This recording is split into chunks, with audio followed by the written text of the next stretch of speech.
baay'ee ho'aasa okkotee utuu harka kaayee gubadhe jechuudha.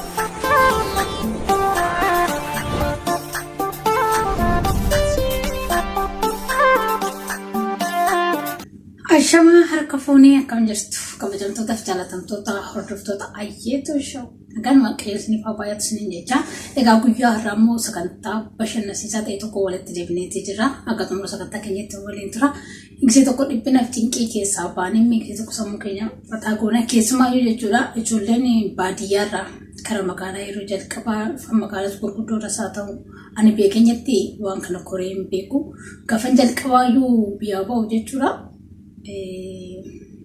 Maalisanii jira. Liiftii keessa gaafa gallee baanu sala numa zanammoo jirti kun kan maal godhan jaa akkuma torbee gadi weessa nuun. Kolfoo dandeessuun beeku waan ta'eef jechuudha. Kanaafi gaafa nufelleen maatii wajjin kara fooqitti ol baanu namti isaan qabantee akka seenuuf luka jala gootee jetti. Anis dhaqeetuma lukuma isii wajjin anis lukuma jala kaayee jedhe. Isiin akkanaan seenuufi ani immoo waan wajjila kaayee qabuuf isin beeku mee wanta kana wajjin ilaalla noo kamtaatan gaafa jalqaba.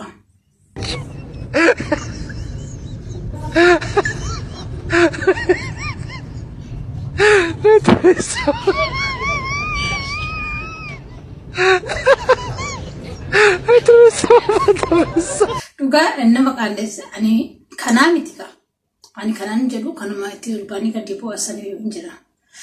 Akkasi kolfaamu jukira. Mee video tokko wajjin ilaalla. Keessaa asheeta yaadee gisee naan jiree dubbadhu. Asheetallee jechuu yeroo kana amma yeroo itti qolluun asheetarra jirudha. Mee isinis ilaalati keessaa namoonni asheeta hatan warroota dhiirati hatan gaafan jedhu kan badheetti halkan waaddatu yoo maasaa isaaniitti irraa fagoo ta'anii biyya keenyatti halkan maasuma baarganii cabsatu. Kanaa jedhee abbaan maasaa yeroo tokko tokko nama eegaa kana hoo ilaala. Oh my god. Oh my god. Yo así fíjate ver. Lugar nama kofalchisan keessadha. Yaa utinni si gaggabamu gaggaballaalee keessa isin fidee xinnuma ishee fataa itti jira. Haati takka qaanqee ilmootti furgufattii jedhan. Ni jedhamaa miti. Jechuun jalqaba lubbuu namaa tokko oolchuudhaaf jalqaba eenyumtu lubbuu ofii dursee kan baraaru. Irraa hin goree dhugaadhu. Maaliif yoo nama ofii kiyya jiraadhe nama biraa baasa. Garuu gaafa rakkoon tokko dhufee ilmoon tantee seerka tarii abbaa seerkatti gatee fiiguu danda'a. Ati yoo dursi taate mee maal goota? Mee viidiyoo kana ilaala.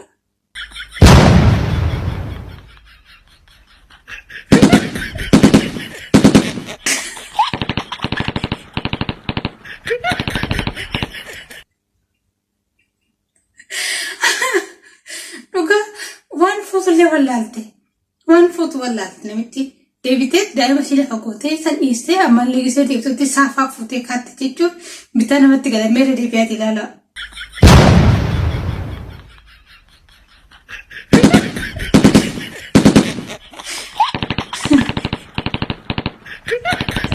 Inni selumaayyuu bakka seenuu dhabee jira. Isiin immoo akka waan garaan isii rarra'eeti garuu waan fotollee wallaalte akkasanii isiniin jedha.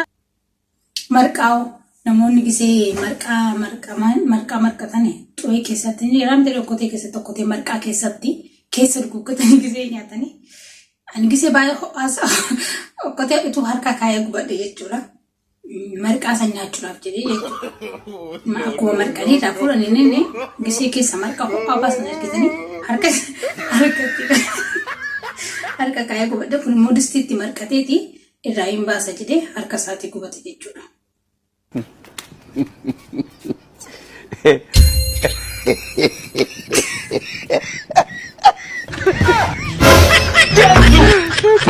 Oh my god.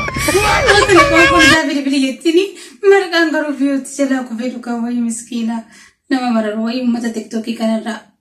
Kun immoo dhugaadhumaa jedhee gaafinis ta'e dhugaa waaqni namni akkas kanneessanii baata. Fuula ofiisitti kunis akkittiin nama heddinaanuu rakkisaadha. Namoonni bineensota ofitti madaksanii jiru garuu kanneen isaan hin beeku. Meelaala. هلو جايز، لا ما في شي بس نهار عادي عم تشمس رواق عم بعمل ابي ثيرابي.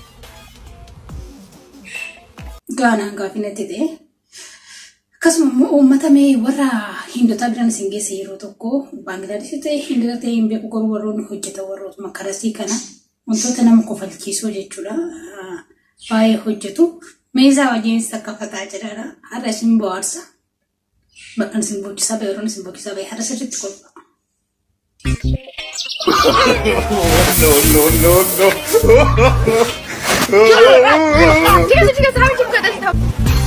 Come on.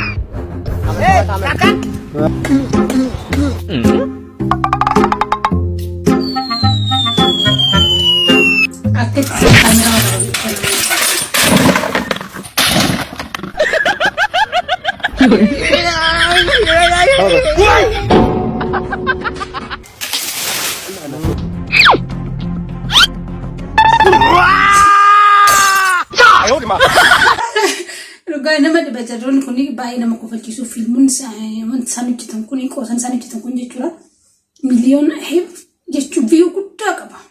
Maaliif nama kofalchiisuu waan ta'eef akka isaan kaameraatti waraaban akka isaan itti editingii godhan baay'ee jajjaboodha jarri kuni jechuudha. Naalaalaan illee darbee kanumaan kana fakkaatu tokko sin dabala.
Maaliif namichi yoo akkasaa inni isaan barsiisaa jira isaan isaa hordofaa jiru garuu gaafa namni sun irratti jigu maal godhanii yoo akkasaa inni muka sana isarraa ol qabse isaan garuu isarra deemaniiti kan isaan burtukaana gurrachaa jiranii.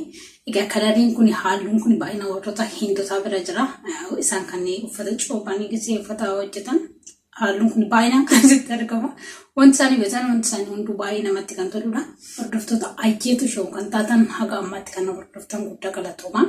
Viidiyoota akkana fakkaatan afaan oromootiinis kan hojjetan wantoota nama bashannansiisan jedheef yaadu qabadhee isiniif dhiyaadha. Yoo isinitti viidiyoo kana laayik sheer godha. Turtanii waan dhaggeeffattaniif guddaa galatoomaa. Akkuma isinitti kofaltanii fi akkuma isinitti bashannansitanii fi isiniin jedha yaada keessan immoo saanduqa koomentii jalatti naaf kaa'aa isiniin jedha guddaa galatoomaa. Bye bye.